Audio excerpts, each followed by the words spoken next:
கட்சிகள் வழங்கிய 2.5 ஆண்டு முதலமைச்சர் பதவி வாய்ப்பை நடிகர் விஜய் நிராகரித்ததாக தகவல்கள் வெளியாகியுள்ளன. பதவிக்காக சமரசம் செய்வதை விட மக்களின் நேரடி ஆதரவுடன் அதிகாரத்தை வெல்வதே தனது நோக்கம் என அவர் கருதுகிறார். தமிழக அரசியலில் ஒரு புதிய கட்சி உதயமாகும் போதோ அல்லது தேர்தல் நெருங்கும் போதோ கூட்டணி கணக்குகளும் பேரம் பேசுதல்களும் நடப்பது வழக்கம். ஆனால் விஜய் தனது அரசியல் பயணத்தின் தொடக்கத்திலேயே ஒரு மிகப்பெரிய முதிர்ச்சியை காட்டியிருப்பதாக அரசியல் விமர்சகர்கள் கருதுகின்றனர்.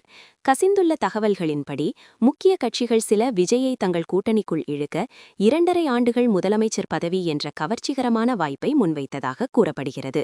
பொதுவாக நீண்டகாலம் அரசியலில் இருக்கும் தலைவர்களே இத்தகைய வாய்ப்புக்காக காத்திருக்கும் சூழலில் விஜய் அதனை துச்சமாக நினைத்து நிராகரித்தது ஆச்சரியத்தை ஏற்படுத்தியுள்ளது. விஜய் இந்த முடிவை எடுத்ததற்கு பின்னால் மிக தெளிவான ஒரு அரசியல் கணக்கு இருப்பதாக தெரிகிறது. ஒரு பெரிய கட்சியின் தயவில் முதல்வர் நாற்காலியில் அமர்வதை விட மக்களின் நேரடி ஆதரவுடன் அதிகாரத்தை பெறுவதே நிலையானது என அவர் கருதுகிறார். தன்னை நம்பி வந்த கோடிக்கணக்கான இளைஞர்கள் மற்றும் பெண்களுக்கு துரோகம் செய்யக்கூடாது என்பதில் அவர் உறுதியாக இருக்கிறார். பதவிக்காக கூட்டணி வைத்தால் அது மற்ற திராவிட கட்சிகளுக்கும் தமக்கும் வித்தியாசம் இல்லாமல் செய்துவிடும் என்று அவர் நினைக்கிறார்.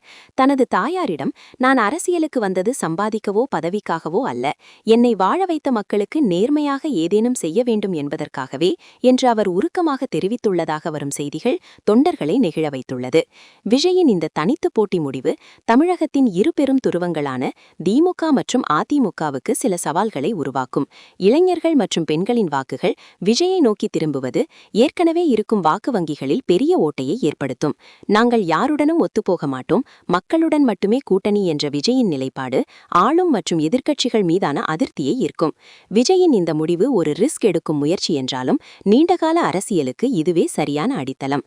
சமரசங்களுக்கு அடிபணியாமல் அவர் எடுத்திருக்கும் இந்த முடிவு தமிழக அரசியலில் ஒரு புதிய அத்தியாயத்தை தொடங்கி வைத்துள்ளது.